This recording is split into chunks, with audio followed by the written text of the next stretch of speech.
Good morning, everyone, and good afternoon to people in other time zones. I'm Steve Farrell, the Worldwide Executive Director for Humanities Team, and welcome to the Living in Oneness Summit. Great to be with you today. It's a gorgeous day here in Boulder, Colorado. I hope it's gorgeous where you are. I'm doing our program today with a very special guest and friend, Steve Bhaerman. Steve Bhaerman is an internationally known author, humorist, and workshop leader. For more than 25 years, he has written and performed as Swami Beyondananda, the cosmic comic. Steve co-founded Pathways Magazine, one of the first publications bringing together holistic health, personal growth, spirituality, and politics. His latest book, written with cellular biologist Bruce Lipton, Ph.D., is Spontaneous Evolution, Our Positive Future, and a Way to Get There from Here. I know you're going to enjoy today's program. I'll be welcoming Steve shortly. We're all just, again, super excited about today's program. We have about 19,000 registered for today's call. Some cannot listen in live, so we send out a recorded link, so these people can listen in later. Thank you so much, everyone, for prioritizing time to be here for this important program. This call is interactive with each of you, our listeners, as it is each week, so I want to invite you to go ahead and put your questions in the question window on Instant Teleseminar. I promise we'll get to several of your questions here during the hour, and if you've got anything here as we get started, go ahead and put comments and questions in the window. Sometimes people put those in there near the end of the hour, and it's hard to get to them because we're in a wrap-up mode. Okay, a little about Humanities Team as we get started.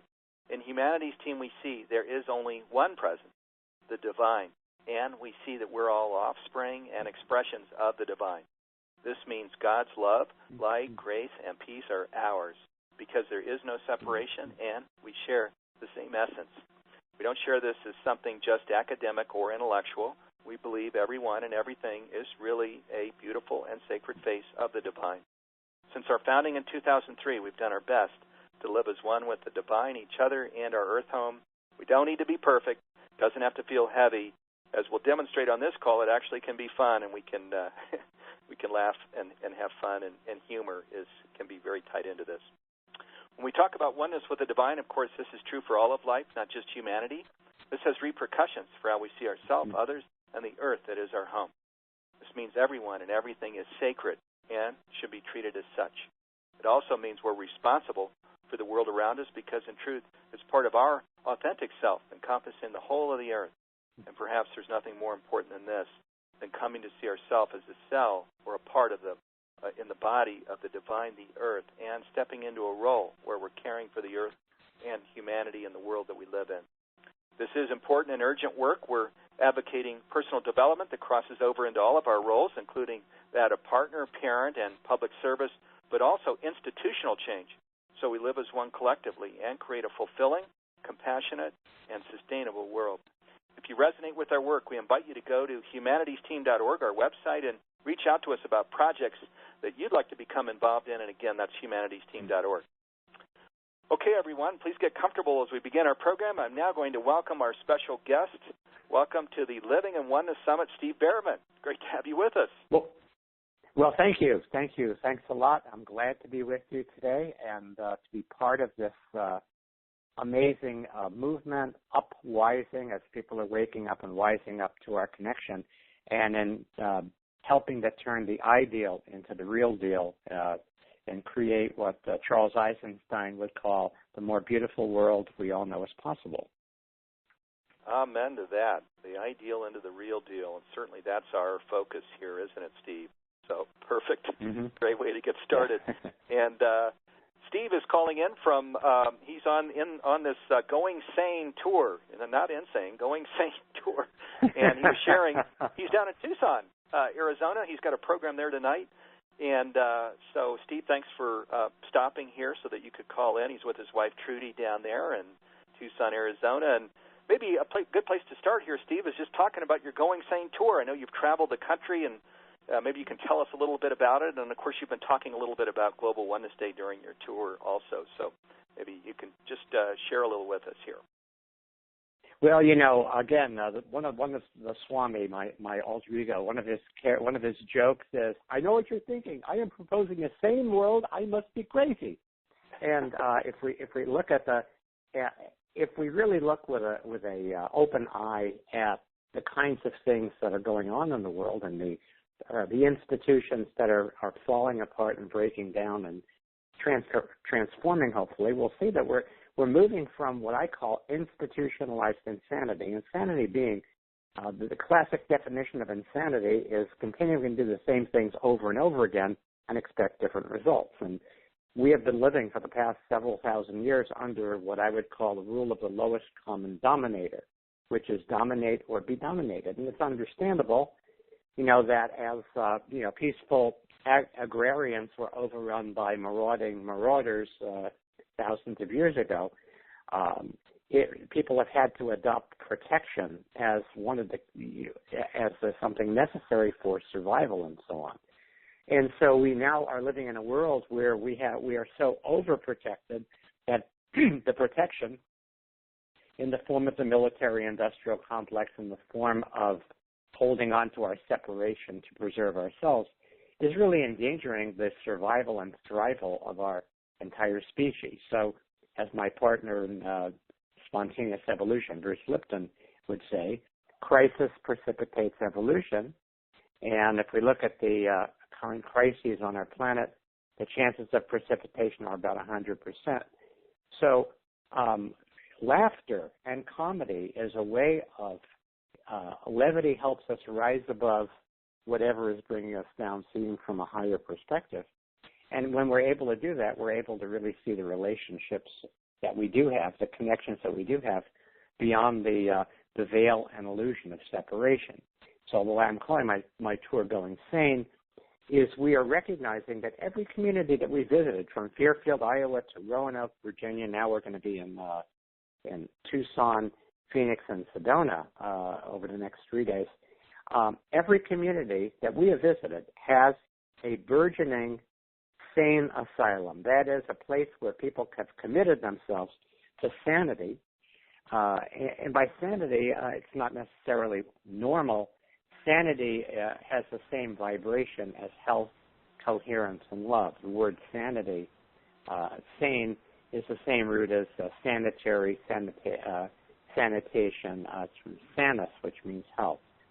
So even as the headlines around the world are about things that are falling apart, in every community that we have visited, and I would submit every community on Earth, there is a sane and reverent and kind and awakening and connected community that is emerging. And one of the great values of Humanity's Team and Global Oneness Day is being able to connect these local entities with a global mission, vision, and that's how one of the ways that we turn the ideal into the real deal.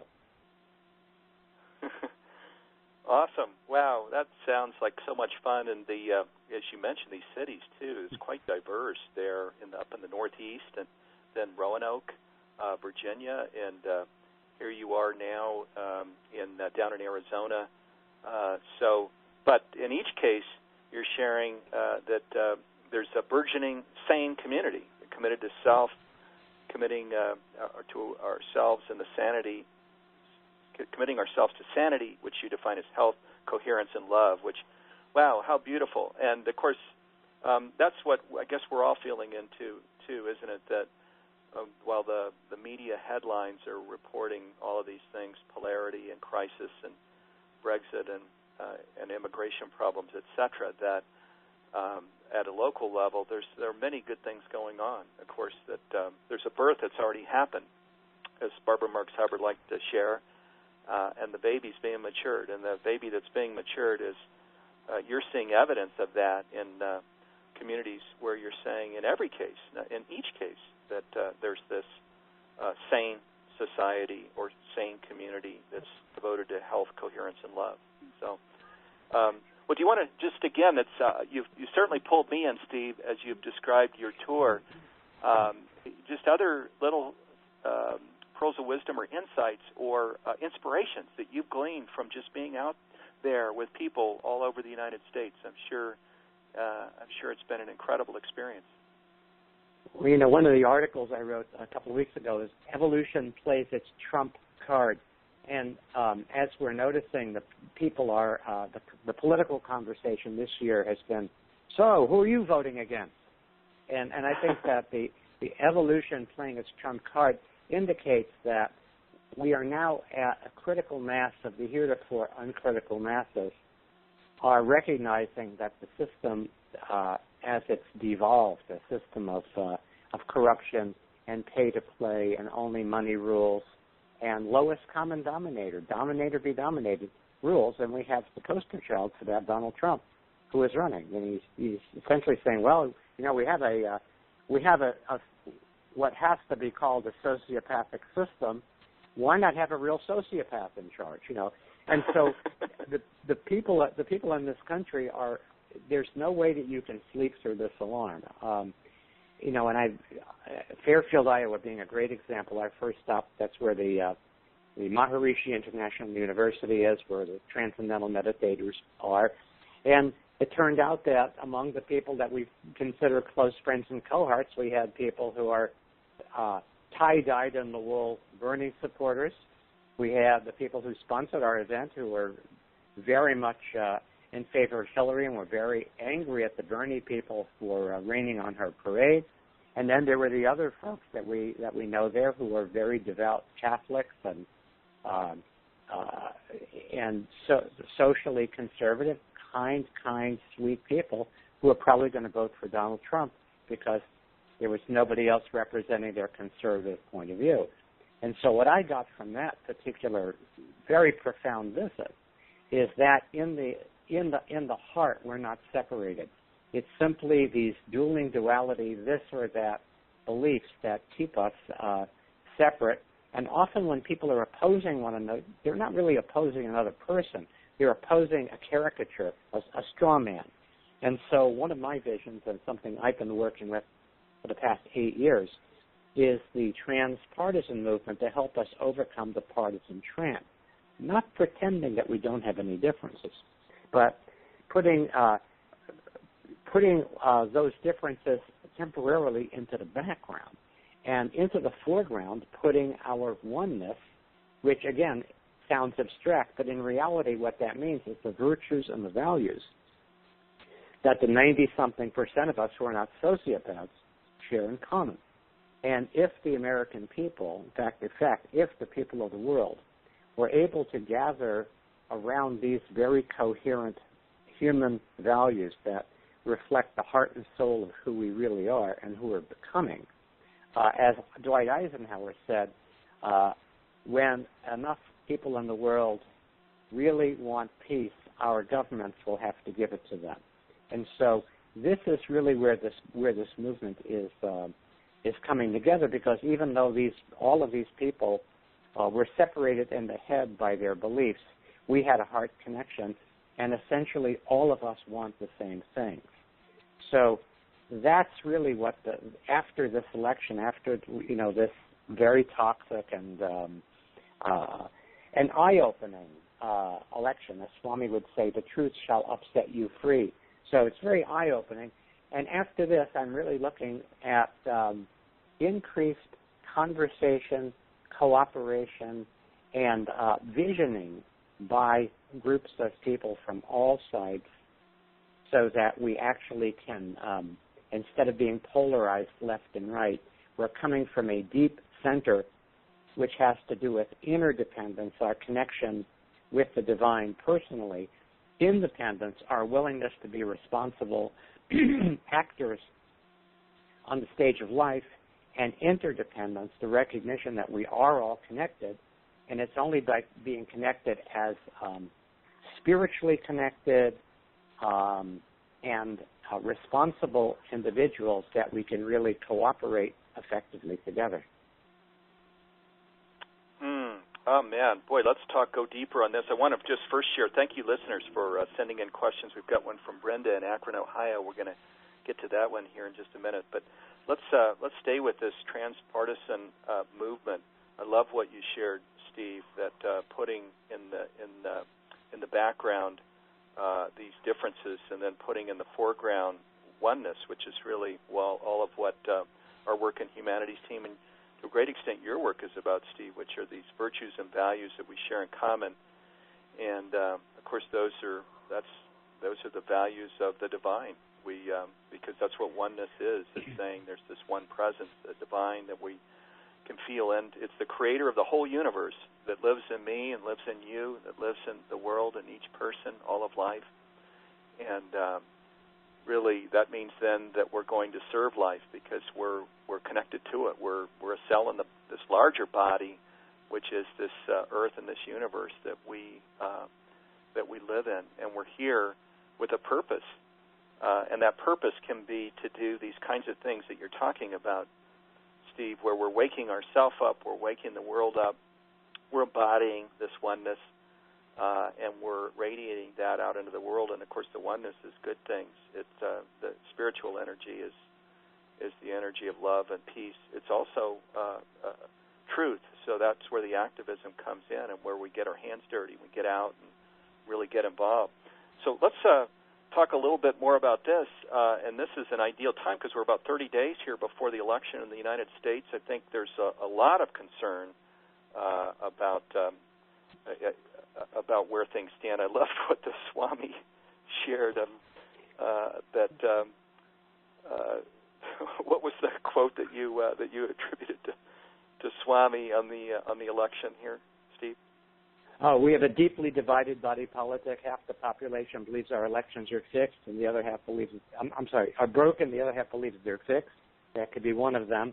I just want to pick up on exactly that because sometimes when we're talking about oneness, it could feel to people like, well, it just means everything is okay. We're being neutral. And I think that this particular season, as I've been focusing on going sane, what would sanity do? How would sanity approach this particular election? And interestingly, I just got an email from our colleague Stephen Dinan from the Shift Network, and he's putting together a statement from the various evolutionary leaders, thought leaders, et cetera, saying that this election, regardless of whether you consider yourself a Democrat or a Republican, that there is a clear and present danger from the Donald Trump presidency in its toxicity, in the toxicity of the campaign, and the activation of playing on separation, and the activity of actively hating and opposing other people who are not like us, et cetera. And so for this election, as a political science major myself, I would say that it's very important that sanity ensure that Donald Trump's little pinky finger is nowhere near any button that could push anything. And at the same time, there is a realization on the part of many progressives as well that Hillary Clinton, until now, has represented the corporate state, has represented the Monsantos, the fossil fuel companies, the banks, and so on. And now it's not so much getting behind Hillary in this campaign, but getting ahead of her, getting out in front of her, so that finally, we the people can lead. In 2008, we thought we had political climate change. Swami would say, well, we had a new president, Barack Hussein Obama, and everybody was so happy because at last America has a president, Hussein. And so what we're noticing, however, is that because a movement was not built underneath and behind Obama, just as Ralph Nader didn't build a movement behind his candidacy in 2000, that he's had to go it alone in making very incremental positive change that he's been able to make.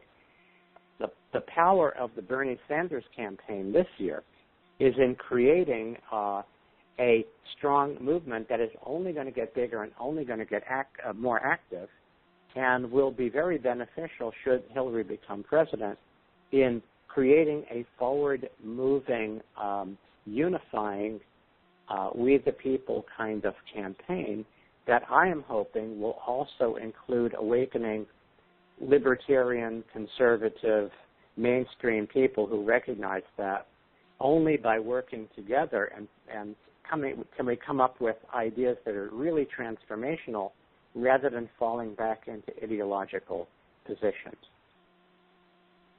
Yes, amen. Let me just bring in that, of course, from the perspective of humanities team, where our whole focus, we define ourselves as a global grassroots spiritual movement. One of the things you shared is that this change will come from the grassroots. It'll be bottoms up, and we certainly see that too. We can see certainly in Trump we're not going to have the tops down that we want, but even in Hillary we won't have all of the tops down that we want. So the change that we want to see is going to be grassroots. Which means you and me and all of us on this call, and that's why we're here, not so much just to listen to inspiration, though hopefully there will be some, but to be activists. That's the whole point of humanities team and our programs, is to inspire each other so that we can really get out as activists, as individuals that are going to make a difference and that are going to be the change in the world that we want to see, and bring on this future that we want to see for our homes, for our communities, and ultimately for the world.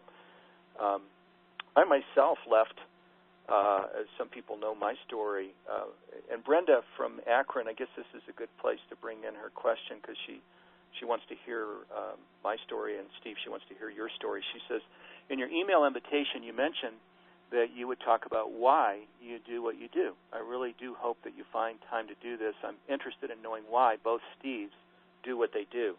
So this kind of takes us right into this discussion around the election and what is the invitation here. So the invitation for me, in the 90s, I was a CEO in Silicon Valley, and I was just had the good fortune to be in the right place at the right time and to super grow companies. The first one with a partner, we didn't raise any money, just with our own money. We started a company with used furniture, 2 guys in an executive suite, and in 10 years we had a $75 million, 175-person company that we sold to NEC because the Japanese company, because it was going to fit better under a global parent. And then a second company was started that we grew to 875 people in 2 years. It was venture capital backed. Got into a lot of trouble with that one because we brought in venture capital and we didn't have, our values weren't aligned. But I left the whole Silicon Valley world because I could see that business and many individuals were living in this Darwin survival of the fittest place of that we're separate, that the divine is somewhere up in the clouds, which of course the divine is, but the divine's also in you and me and all of life. And that it was about just hoarding, just creating as much financial wealth as you possibly could for you and your shareholders, and then just porting it candidly to your wife and or husband and kids, and just buying homes and stuff. And even then in the 90s and certainly today, we can see that our world is challenged. This is the one planet that we all live on, that we all inhabit. And there's so many people who don't even have food or shelter or medicine or more. And I could see that this message that we are all one with the divine and each other was in a sense the missing message, because if we really can feel into that, and especially at a personal level, and feel into that divine connection that is that's within us all, and feel into that blessing and that peace and that abundance, that the wisdom of the whole universe that's right there at your fingertips and more, that we can have then the fulfilling life that we've wanted, and that material wealth can never bring to us. And of course, having a certain amount of material wealth is valuable. We all want to have nice things for our families. But where we turn our attention to the bigger self, this larger self, which is this world around us, and we serve that, and we're a boomerang where we're just throwing out energy to the world around us, trying to create a better world for all of humanity and all of life on Earth, then the boomerang comes back with just all kinds of good things that take care of ourselves and our family and our organizations, in my case, humanities team. So this is kind of the Brenda, in answering the question for me, this is the thing, is is seeing that I'm a part of the divine presence, that you are, Brenda, that Steve Bhaerman is, everybody is, and really saying, let me first of all live this myself, live it with my family, and then next, let's invite the whole world to really live this way, because if this is ultimate reality, why should we live in some false reality of separation that isn't even real, and that's creating all this havoc, all this dysfunction that we see on the earth? So that means now, during the election, that we, first of all, throw blessings to these people, both Trump and Hillary running for office, that the highest good is served, and that the highest good brings the candidate to the presidency in the United States. I believe that's Hillary.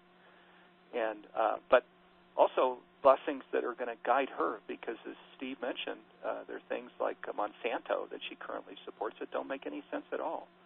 And also to be activists, to get out in our community and get involved in things. There's so many things that my family and I like to do with the shelters here in our community, Boulder, Colorado. And if we all just pick one cause and become involved, then this thing that our mothers all shared, many hands make light work, becomes true, because together we can create a better world that we all have wanted.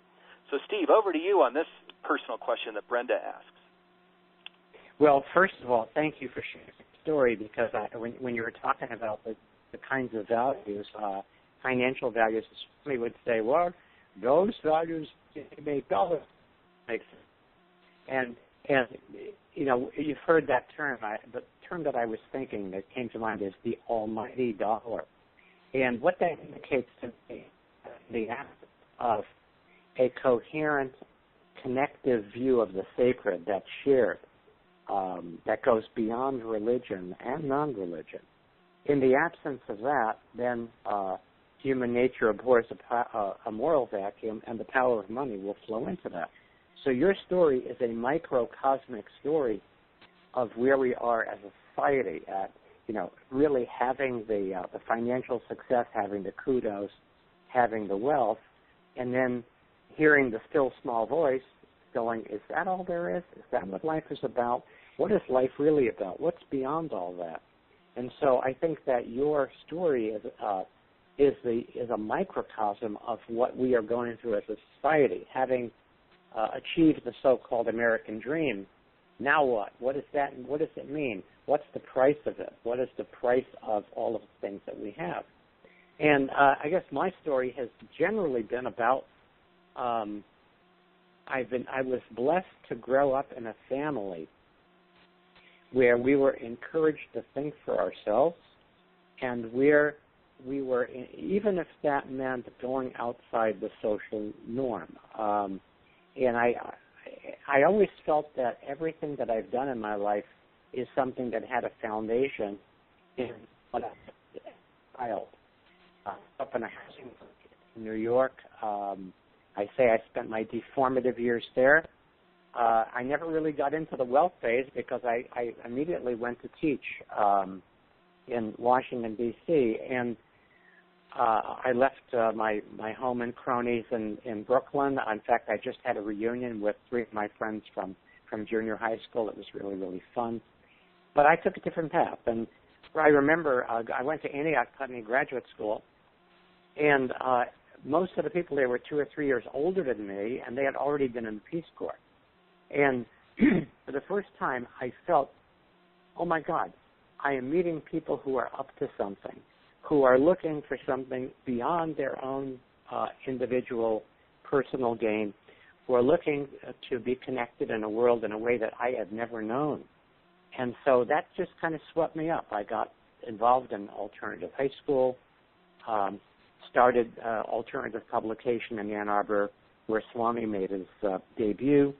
And for the last 25 or 30 years, I've been traveling around doing comedy because I love humor. I've been blessed with a good sense of humor and the ability to generate humor that hopefully doesn't hurt and only heals.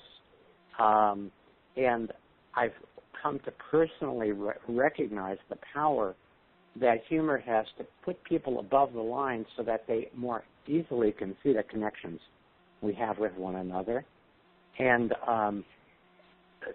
to be able to, we just did a show on Saturday night last week in Roanoke, Virginia. It was a celebration of Unity Church of Roanoke's 45th anniversary. And we had 150 people in the room, full house, laughing. And one of the people brought a companion dog.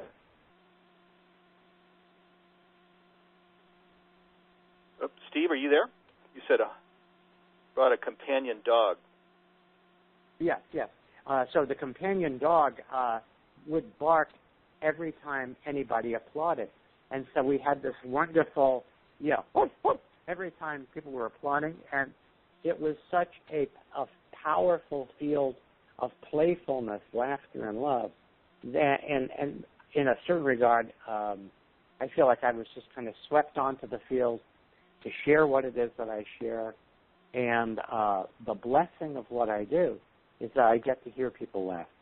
And I get to recognize that those laughing people have actually changed their brain chemistry and their body chemistry to the point where they can be of greater use to whoever they come in contact with. We've talked about how does one become an activist and what does that really mean. And in a certain regard, it's something that can be done very, very, very informally. Anytime we are able to create a smile where we go, anytime we're able to give a wink of encouragement, anytime we're able to say a smile, a positive thought at a gas station yesterday, and I kind of looked at the woman who's working at the taking money at the gas station, and we got into this really wonderful connection where I acknowledged that she is somebody who spreads sunshine wherever she goes. And she got that I got it, and I got that she got that I got that she, and so on and so on. And what that does is it reaffirms how we can be a beacon for other people and help lift them above the line so that this sense of connection, this sense of love, this sense of maybe I'm not okay, maybe you're not okay, but it's okay, can permeate and actually help us get better ideas, create better institutions, and behave better. Amen. Being a beacon for others, which just means that we're taking great care of ourselves, isn't it, Steve? Because, for me, boy, that's all just about spiritual practice, because if I really am living in that place of connection with the divine that's within and just feeling into that and where I live my day from that place and not from some mental place of lists and things I have to do and whatever, then I'm really effective, because I think people can feel my energy, and I think and my energy only is that kind of healing energy, the kind of beaconing energy that I would want when I'm in that living in my spiritual practice. And whereas when I'm in the Silicon Valley CEO place of just 1,000 things that need to be driven and done, then I'm not beaconing good things at all. There's a question that's come in from Glenda here in Seattle, Washington, and she says, life is full of interesting happenings. Inquiring minds want to know. This is directed at you, Steve. What is the funniest thing that has happened to you while you were on stage or hosting a live event? And do you think that Oneness has had a hand in making this happen? Wow, what a great question. I'm trying to think back to the. I think one of the great things about being at live events is that particular event has never happened before, and it's an opportunity to take whatever it is that you're given to play with. So here's an example. 2 weeks ago, in Scarsdale, New York. I don't have any scars from Scarsdale. It was actually quite a great event. Lama Rangabar, who is a American-born Tibetan Buddhist, is raising funds to do something that he calls the stupa, which is a Buddhist prayer shrine. The stupa of the Great Awakening is what he's calling it. And we did a benefit to raise money for this project. And while preparing for that, show, what came to me was it's counteracting the stupor of the greatest sleepening. So every time I have an opportunity to do a show, it gives me a chance to come up with something that's never been said before that relates to the people who are there. Another example, talk about playfulness. I think that part of what I love about what I do is that it engenders playfulness in other people, and I find other playful people. So I got when I set out to do this East Coast tour, I got a call from these people in Brattleboro, Vermont. And as most people listening know, in Pamplona, Spain, there's something called the Running of the Bulls every year. Well, in Brattleboro, they do something called the Strolling of the Heifers. And the Strolling of the Heifers is a parade that they do every spring to celebrate and support local organic farmers. And so they invited me to do a benefit for their event. And it was so playful and so fun. And I love to see people using humor and playfulness out there. So, again, those aren't like hilariously funny things that happen. But in the course of doing all these things, you get to see that every show is an opportunity for something to emerge. Yeah, and not to put words in your mouth, but the spontaneity of what happens and the laughter and even the crowd that's there and even that you're there, that all is oneness, isn't it? That's this divine hand that's in everything that creates these synchronicities and this synergy and this all of this cool stuff. I mean, would you say that's true? Yeah, and that's interesting. When you're talking about that laughter, it is a unifying force. It's a field of laughter. And like loaves and fishes, one person can come into a room with a joke, 300 people can leave with it, and they can take that energy and spread it around. A lot of times when his art, he used to say that most people clubs. Steve, you're breaking up a little bit. I'm sorry to interrupt you. George Carlin, good. Thanks for interrupting. George Carlin, in his cynical way, said that people go to comedy clubs just to release enough tension to go back to their miserable existences. And so that's not what I do, not why I do what I do, and that's probably why I don't do comedy clubs very much. I go into places where people are already up to something, where they already have a sane asylum that they're cultivating, and I go in there to help them use laughter to create connection with other people and to be in that field of laughter so that instead of blowing off enough tension to go back to their miserable existences, they actually have even more energy to take on their worthy, love-filled, laughter-filled mission, whatever that might be in the world. So when I'm done with the show, I want to have them leave them not just laughing, but leave them smiling, leave them filled with this energy of connection and a willingness to brighten the lives of other people as well. Yeah, awesome. I love that, Steve. Well, truly, you are a healer. I don't know that you ever frame yourself that way, but you're. We call it holy healing. Holy healing. Yeah. No, you're a healer, but a humorous healer. So I love it. And Steve has married to Trudy, who's his life partner, and just a beautiful person as well. And they travel around the country doing this incredible work together. Steve, you are part of Global Oneness Day and have been for years. You're on the Spiritual Activism panel with Neil Donald Walsh, Craig Hamilton, and James Twyman this year. Your panel is at 7 o'clock Pacific time. And, of course, Global Oneness Day is Monday, October 24th. And by the way, if you go to globalonenesssummit.org or Google Global Oneness Day, you'll find the site. You'll see all of the speakers, including Steve. And just an amazing, amazing program, over 12 hours of programming. Deepak Chopra is the honorary chairman this year, so he has a 30-minute program. But Michael Bernard Beckwith and Iyanla Van Zandt and Bruce Lipton, who's Steve's partner in this book that they've written together, Greg Braden and Neil Donald Walsh, Barbara Marks Hubbard, Ken Wilber, so many people are part of it. So check that out, the globalonenesssummit.org. I hope you'll also just put that on your calendar, Monday, October 24, to listen into that free program. It's all about awakening oneness in the world.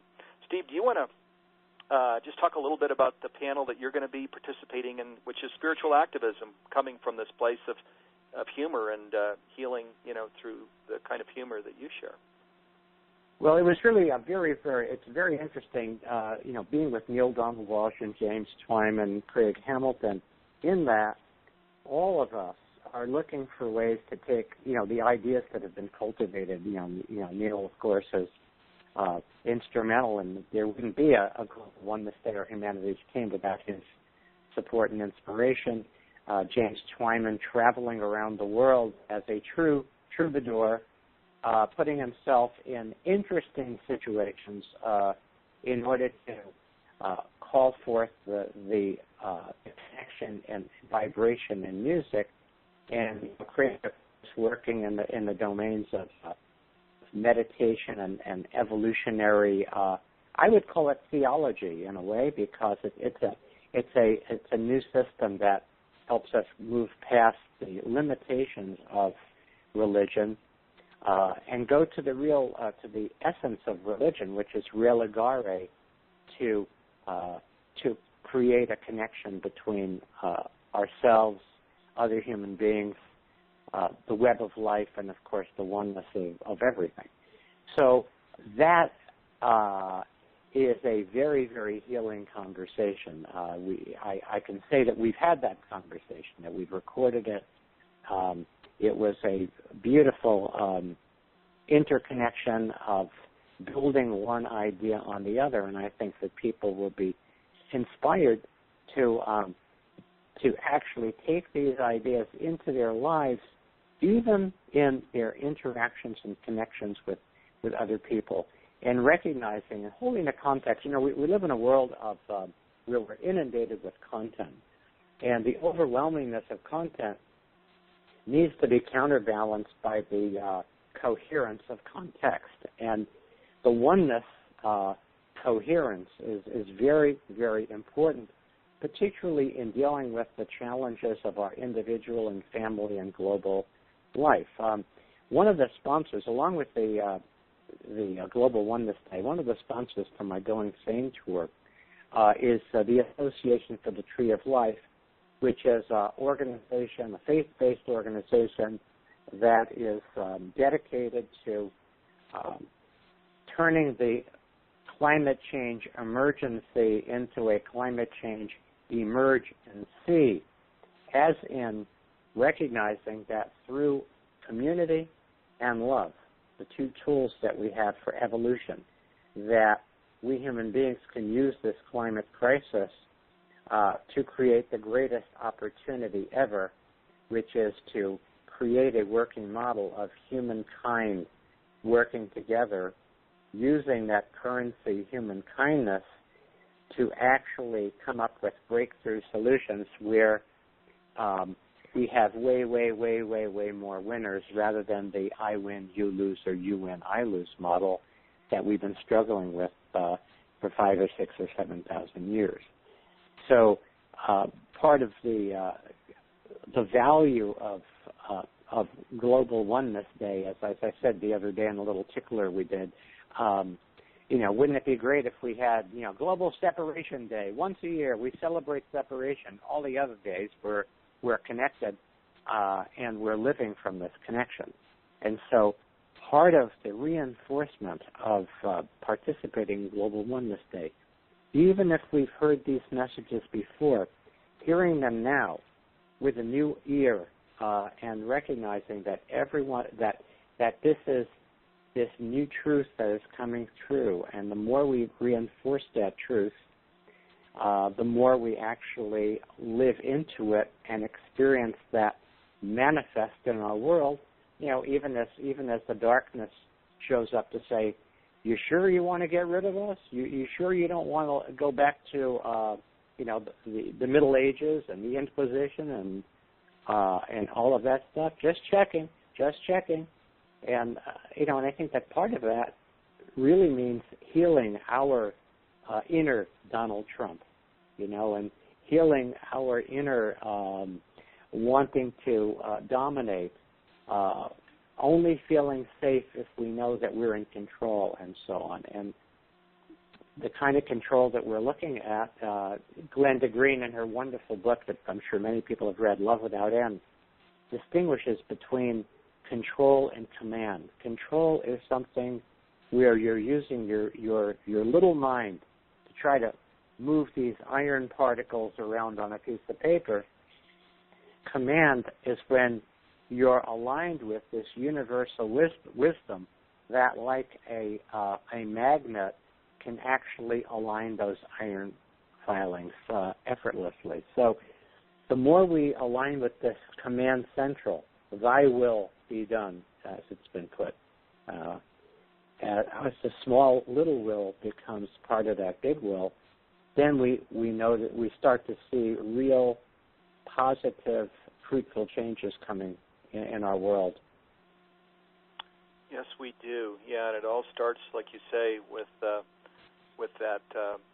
ourselves and that inner work or that spiritual practice, and where we're just connected with that divine energy that is so amazing, and it changes our whole life. And then we come into service to the whole world around us because we see that, in fact, that's our true self. It's not really our body, which is just something that's a container for this particular lifetime, but that our true self is really the whole world around us that is all of the divine, and to live with purpose and passion, where we're just nurturing the world around us, each of us in our own way. And that, of course, the incredible diversity of life, where Steve is inspired to be this humorist and healer, and then I'm inspired to come into Humanities team with all of these incredible leaders that I work with. I've got these colleagues and partners that are all over the world that are passionate about the work we do, and each person that's a listener here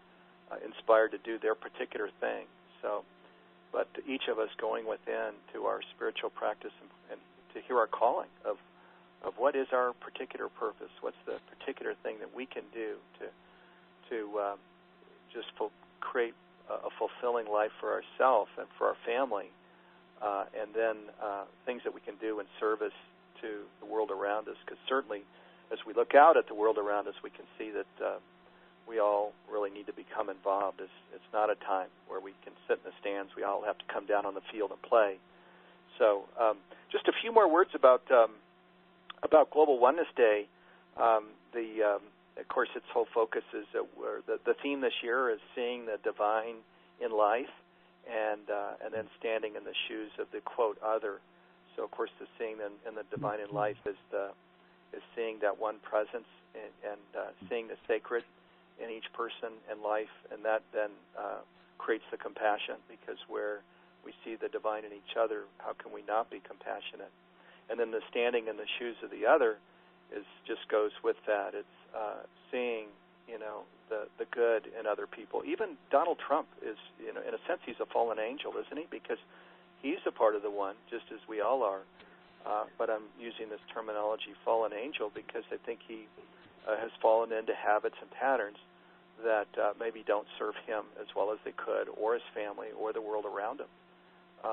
Which is I think he's doing a tremendous service by in a sense taking one for the team, in that he is bringing all of these values that have been kept undercover. In a certain regard, there are people who could say, well, it's really everything that he's doing that we don't like.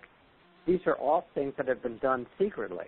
These are all things that the American empire is already doing, and we've just put a nice face on it. And he's just saying, you know what? Let's put the ugly face on it and see if you still want it. And great he's making point. people uncomfortable. So, and I think that's a valuable service in helping us make a clearer choice and recognize that this is the last election where we're going to have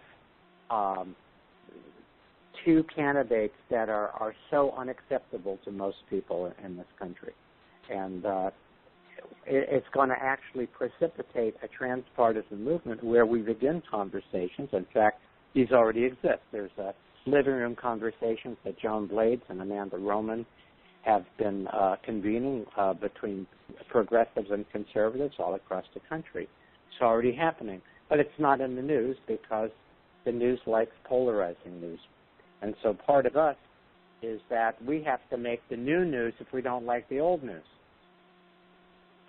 That we do, which is exactly what you're doing in your work, and hopefully we are in Humanities Team. Yeah, this "if it bleeds, it leads" thing doesn't work so well, which is kind of how it works now. And I love your point there, Steve, that the service that Donald Trump provides of just bringing transparency to how it works in many cases in the world, because he is so explicit about.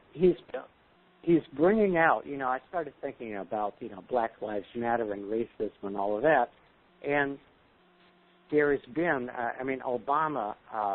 Whether you like Obama's policies or not, regardless, he was subject to virulent hatred and racism and exceptionalism, the whole birth certificate thing, because he's a black man, and the racism in this country, it's essentially, as I come to see it and as I've listened to it, I've come to see it as white people, certain white people, not wanting to really take responsibility for slavery. And so when you dehumanize people, then it makes it possible for you to do inhuman things to them without considering them human beings. And so part of what Donald Trump represents is bringing the dehumanization of people into the light, making it mainstream,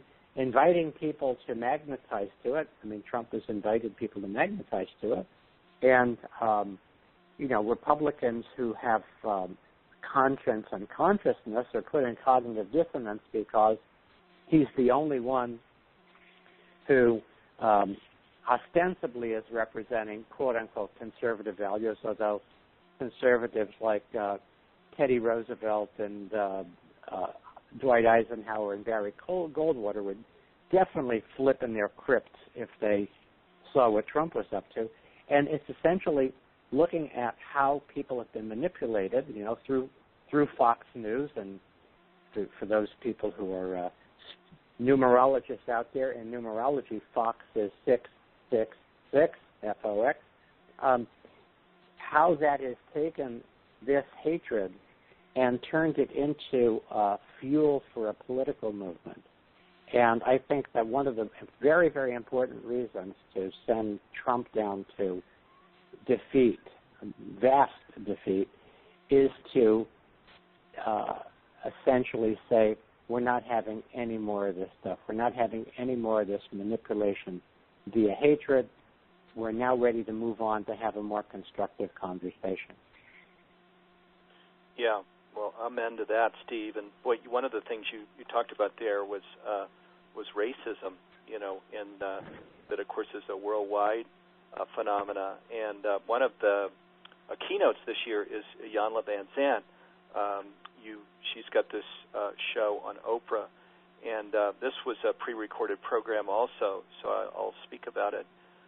She shares of what she personally had to go through in Oneness to get to personal healing and to forgive. And one of the things she talks about is her grandmother who was raped repeatedly, and that she and her family became aware of, and to have to come to peace with that.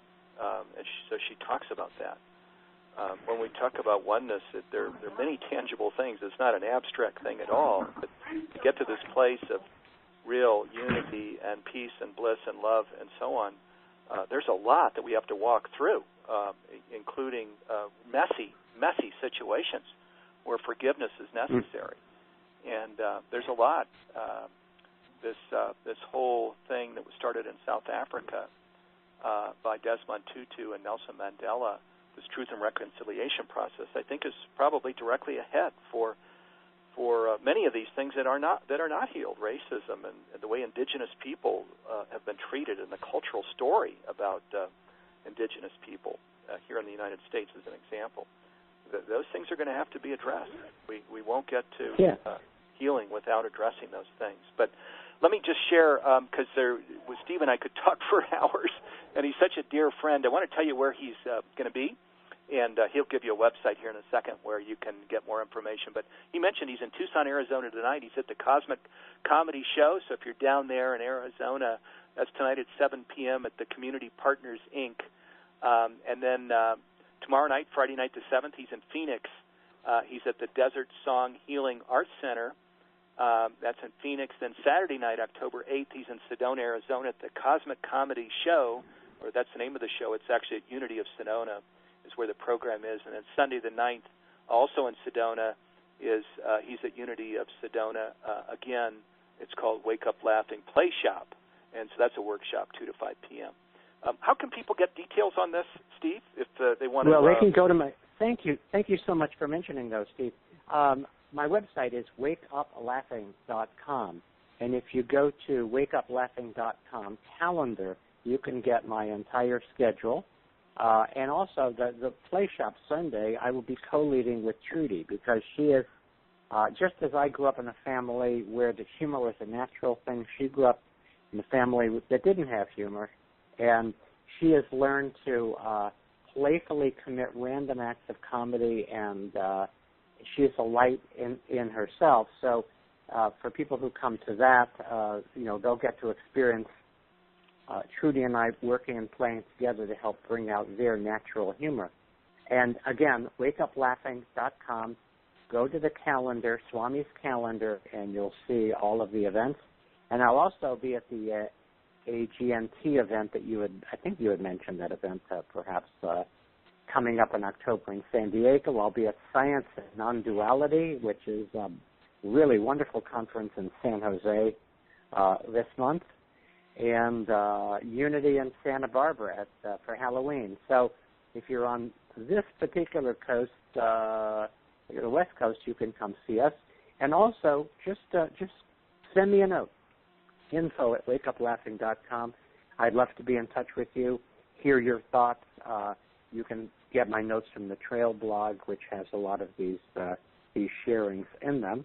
And, of course, Global Oneness Day on the 24th of October. I'm really, once again, honored and pleased to be part of this movement that is exactly what the doctor ordered for our species and our world. All right. Thank you, Steve. Again, he's such a great friend of humanity's team and Global Oneness Day, and really friend of humanity as you listen to the work that he and his wife Trudy are doing. It's amazing. So thank you so much, Steve. Thank you for stopping and being part of this program. You've got, this incredibly busy schedule here through Sunday. So thank you. This was an awesome hour. And let me just jump to some announcements here before we drop the call. We have some upcoming programs I want you to be aware of. Next week on Thursday, October 13th, we have a special program with Julianne Turner. She has a radio program called Conscious Shift, and she's also the author of a book called Discovering Your Divine Spark of Genius. And that program is at 9 o'clock Pacific time. That's next Thursday, a week from today, on the 13th, starts at 9 o'clock Pacific. And then the following Thursday, Gay and Katie Hendricks are going to be our guest, and we'll be talking about relationships and oneness. And they're just amazing if you followed their work. That's Thursday, the 20th of October, and that program also starts at 9 o'clock Pacific time. To see all of the programs that are upcoming, you can go to livinginone.com, and you can register. All the programs are free, and if you miss a program, we do send out a free link for listening for 48 hours. One of the things Steve and I talked about is Global Oneness Day. It's just around the corner, less than 3 weeks.